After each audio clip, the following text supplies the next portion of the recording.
Hello. Not a Nuzlocke, not a 100 hours video either. This time, we're going to be exploring the land of Hisui with our dear fool. This video won't contain any special objectives or goals for us to complete. It's more of my experience playing through Pokémon Legends Arceus for the first time. I was able to remain relatively unspoiled story-wise, so everything was quite new to me. I'm going to be switching between post and live commentary, so in case it's not clear, do watch out for this reminder right here. So once again, welcome to Hisui, where Pokémon run amok without any semblance of control, and where people live in fear of said Pokémon.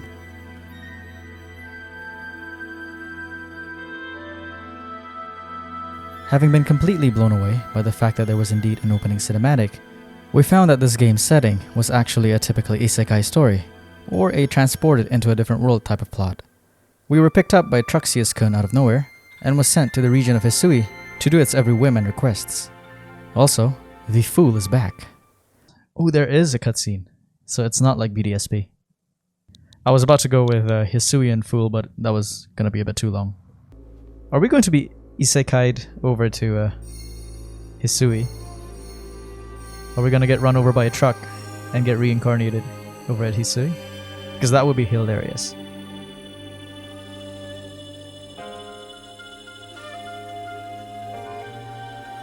Oh, I love the music. And it just started. After being saved by Professor Laventon at Prelude Beach, we witnessed a rather jarring graphical glitch and proceeded to catch the 3 starters of this game. Oh, look at it walking. It's so cute.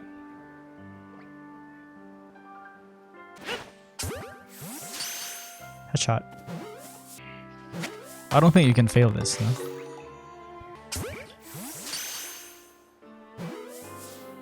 Oh, did you see that, guys? That was my Joy-Con drift. Oh, where'd it go? Okay, that was auto-aim. Thank you for your tireless work keeping us safe, my good guardsmen. Check out their sideburns, man.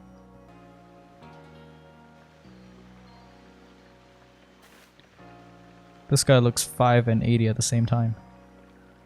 As we were turned away by the quiet rude Benny, we met Akari and Captain Silene. Captain Silene prepared a trial for us to enter the Survey Corps, and we were introduced to Jubilee Village delicacy, the potato mochi. We were tasked with catching 3 different Pokemon, and was instructed to explore the game's first area, the Obsidian Fieldlands. We chose Rowlet as our starter, and continued to finish this game's tutorial. This must be the husbando, Cynthia.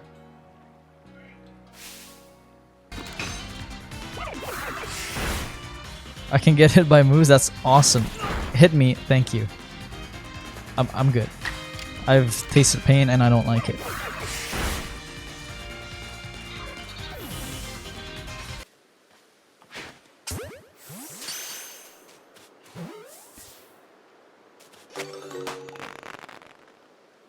First try. Wow. Wow.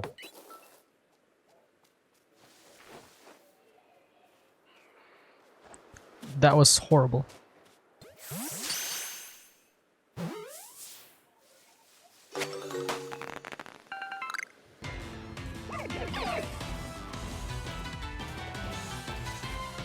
It's just kind of... It's doing nothing. Absolutely nothing. Hello?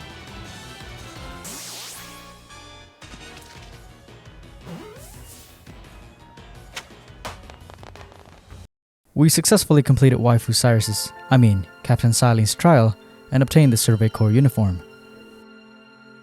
Commander Kamado was first introduced, along with his antics. I will throw you, old man. We get flipped like a pancake. There you go.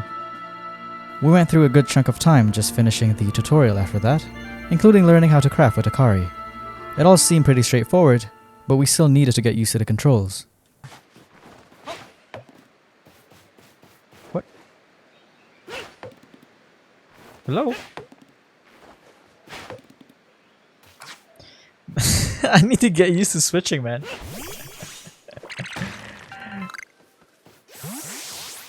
That keeps happening. The next hour was just spent roaming around and completing side quests, while simultaneously trying to earn enough research points to rank up to the rank of first star. We had to battle Akari next, who was being absolutely bullied by her Pikachu, and found out that Pikachu has an especially interesting cry in this game. Biga. I never knew Pikachu says Biga. Please have a battle with me, I want to learn how to fight effectively. Legends Arceus would then introduce a bunch of waifu/mommy material characters, starting with Zisu here. Not long after we departed from the village, we were met with Mai, a warden of the Diamond Clan who looks after Wyrdeer. Mai asked us to battle our first interloper, that is, an Alpha Kricketune. Here, we would first see glimpses of Geopopo, who had a pretty hard time proving himself in this playthrough. It has Absorb. It does have a grass type move. Okay then. I feel bad for Geopopo. Look at my shoes. He looks upon you with kindness, fool. It's just an old Stantler. It's got some years under its bag. With that short task finished, we went back to the village and ate yet even more of Benny's potato mochis. The next day, we were introduced to Adaman and Irida. Huh, gotcha. Irida was quite mean to us, so she gets no waifu points. Along with Adaman and Irida, we were called to Commander Kamada's office and was informed that Lord Cleaver, the noble Pokemon the Pearl Clan was in charge of, was in a state of dire frenzy. We were tasked with the investigation of Cleaver and picked up some more side quests. We also were introduced to Bagan, the real god of space of Hisui. Palkia is just a sussy baka imposter. We spent the next chunk of time just exploring, and at one point, tested Fool's leg strength. Let's see how much fall damage. Ooh, that's quite a lot. When do I plan on continuing with the story? Sorry, this is what I do. I kind of get sidetracked with the completionist stuff. Look at this moss rock. So if I evolve... After chat told us to continue with the story, we finally walked up to the Grand Tree Arena and met Leon, presumably Clay's ancestor. Here, Geopopo would lose again, absolutely decimated by Leon's Gumi. Irida came to bother us again, and we promised to look for a way to quell Cleaver's frenzy. Along the way, Wyrdeer was impressed by our deeds, and we got our first ride Pokemon, the noble Grandpa Deer. We had to battle Irida first before we can calm down Cleaver, and found out that she uses a Glaceon, so we went and trained Ponypopo the Ponyta to counter her Glaceon. During the process, Geopopo got absolutely trashed again. Once the training arc was done, Ponypopo was finally ready to trash Irida's Glaceon. Well, I do appreciate her telling me her Pokemon in advance, so we don't have to spend too much time losing. That's good for a first playthrough.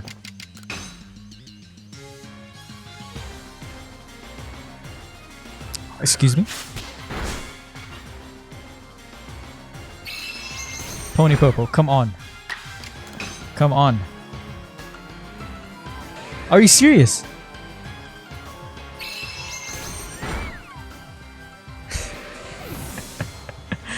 I'm actually getting shit on. It's not for nothing. It's Pokemon League strats time. Let's go! Well, that's all it took. That's all it took. Even though Ponypopo's incompetence took us by surprise, it was finally time to face our first boss fight, the frenzied Noble Cleaver.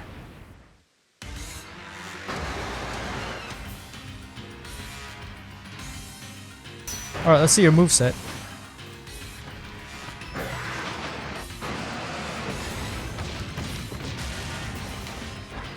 Send in a Pokemon and do battle. Okay.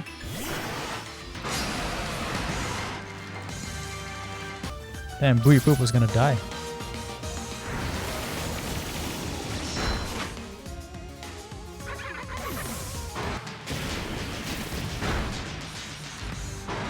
Nice.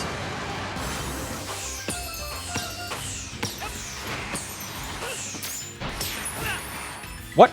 Excuse me? Oh, okay.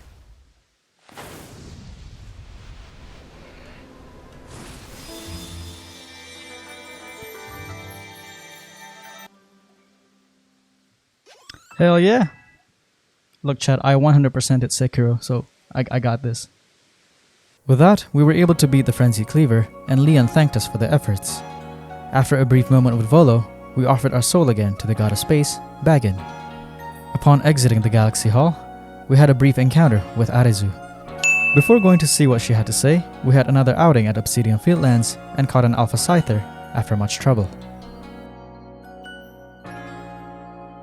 We were told that in Crimson Mirelands, another noble Pokémon was having a seizure and that we needed to investigate what was happening. Before leaving the village though, we had another battle with Akari where Geopopo had a rare moment to shine. After a brief moment of exploring and adventuring, we got promoted to a 3rd star Galaxy member and went on to continue with the story. We had to battle Volo at the ruins and was able to win with the help of this Alpha Cleaver who had evolved from the Scyther we caught earlier. We were subjected to more plot exposition and these waifu bandits and was later introduced to Caliba, who was Ursaluna's warden. We emerged victorious over the battle with Ursaluna and gained its trust. This would probably be the most screen time Ursaluna will get in this video. While out adventuring at Crimson Mirelands, we got quite lucky and encountered a shiny Yanma. Ooh, there is a Alpha Yanmega. Oh, wait, chat. Is that it?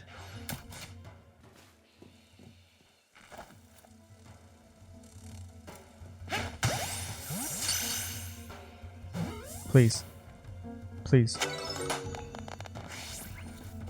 Got one. I got one. Back at Commander Kamada's office, we were told of Lilligant's seizure and headed off to Crimson Mirelands yet again. We helped Arezu out for a bit, who was in a bit of a pickle, and was finally able to go to Brava Arena to make some more calming balms. With everyone pumped up, we started the second noble fight. That's a cute form for a Lilligant.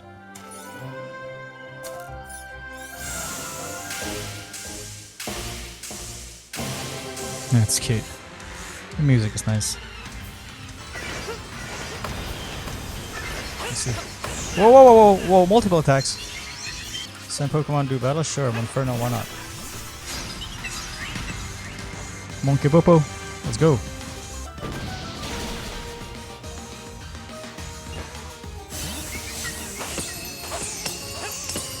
I can't commentate while I'm doing this. I'm not that pro. Oh, that thing's angry. That thing is super angry.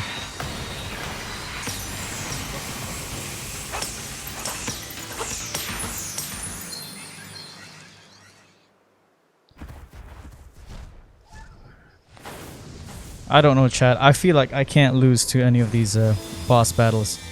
Even if all my Pokemon dies, I'm pretty sure I can still finish it with the bombs. After using about 1% of my Soulsborne reflexes, we finished off the fight relatively unscathed and got a long lecture from Caliba about standing side by side with Pokemon. Back at Jubilee Village, Arezu presented herself as the new hairstylist of the village, and we were once again subjected to more plot exposition from Commander Kamado, who took us all the way to Prelude Beach. He sure talks a lot. The non-waifu Arita came back to the office and informed us that she needed some help over at the Cobalt Coastlands, where there resided no Pokemon Noble.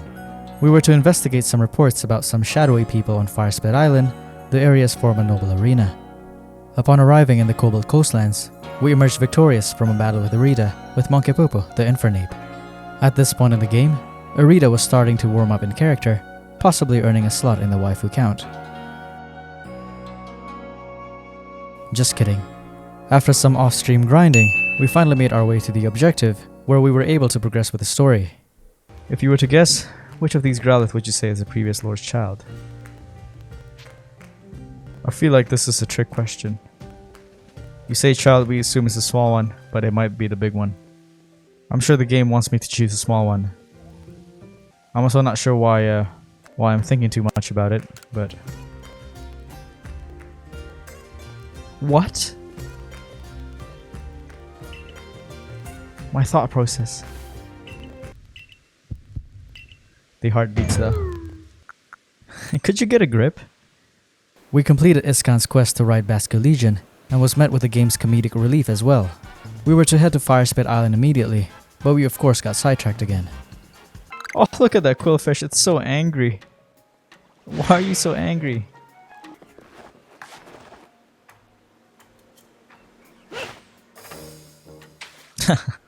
And we also got distracted by our Alpha Gengar before the Noble Arcanine fight.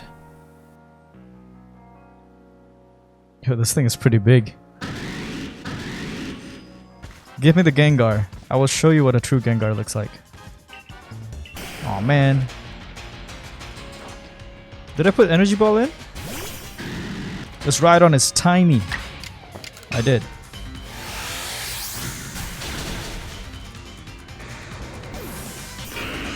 Look at this. Look at this dude. Oh shit.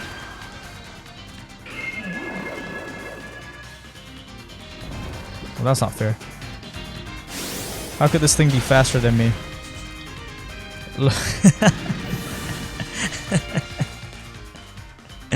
After all I said about my Gengar being bigger.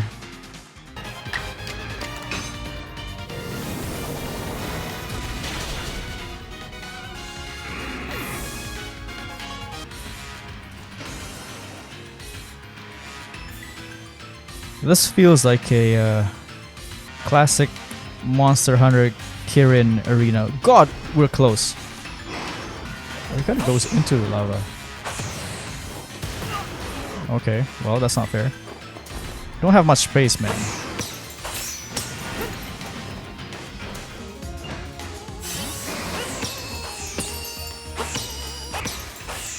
What now?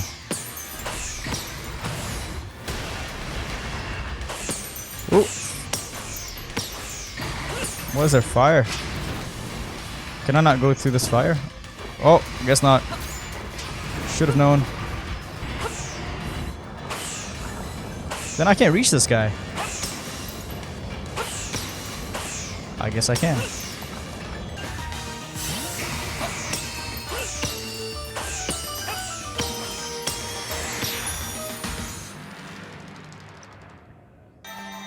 I'm good? Nah. It's the Dark Souls training. And the Sekiro training. After our victory, Arita warmed up to us even more, possibly finally securing her place on the waifu counter. Just kidding. Upon finishing the third noble fight, the game quickly introduced us to the next frenzied noble's warden, Melly, who was just about the most painful character to deal with in the game. We were to go to the Coronet Highlands to investigate the matter of another frenzied noble, an Electrode. We had to battle Adamant to prove ourselves to Melly, which was an easy win. However, even with our victory over Adamant, Melly was left unimpressed. The time-traveling Ingo was then introduced to us, which was a nice sight to see. After being led on a goose chase by Melly, we made it to the site where we had to battle Ingo. Ingo wasn't very difficult, as our team easily triumphed over him. With Sneasler on our side, we were now able to scale up mountain and cliff sides. The next good chunk of minutes was spent exploring about in the Coronet Highlands, catching Pokémon and collecting resources. Melly stopped us again at the entrance of the next noble's arena and challenged us to a battle. He couldn't stand up to us, of course, and we went on to calm the Electrode seizures. That's a lot of Voltorbs. That's a big ball.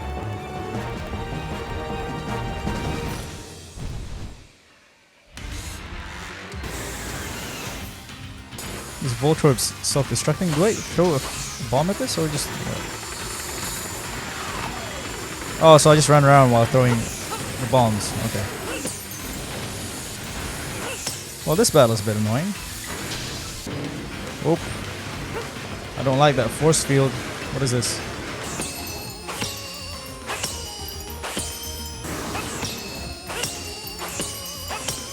Some kind of bullet hell boss battle here. Oh god.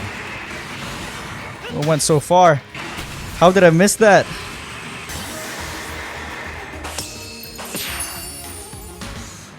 That's it, first try. This guy kind of decreased in size, no? He got a lot smaller. Bye. Just kind of rolled away. We went back to Jubilee Village and was immediately called on to report to Commander Kamado. The question of what the space-time rift is still lingers, but that was a question for another day in the face of Benny's potato mochi. Benny, you sack of shit. The next day, Adaman and Orita was called to meet Commander Kamado again, discussing the situation over at the Alabaster Icelands, where our next frenzied noble resided, the giant Avalugg. Waifu Cyrus had a pretty waifu moment, so this was highly appreciated. Akari asked for another ass beating before we left the village, and that was easily arranged. Over at the Alabaster Icelands, we first met Garrick, this absolutely stunning muscle-bound specimen over at Avalug's Legacy. Oh god, that dude is naked. This gentleman is Avalug's warden and my most honorable teacher, Garrick. Then I have another question. Setting aside any orders, what is it your heart tells me to do? Look, bruv, I need to finish this game. My musculature, he's doing squats. Why is he doing squats? Outstanding. I'm tough as an iceberg. I'm sure you are, my man. With the introduction of this rather annoying character Sabi, we had to chase her around Alabaster Icelands and finally ended up at Snowpoint Temple. Here, we completed this pretty annoying and troublesome puzzle. We faced Sabi in a battle where Chompopo the Garchomp absolutely dominated and had the Braviary roasted by Popo the Jolteon.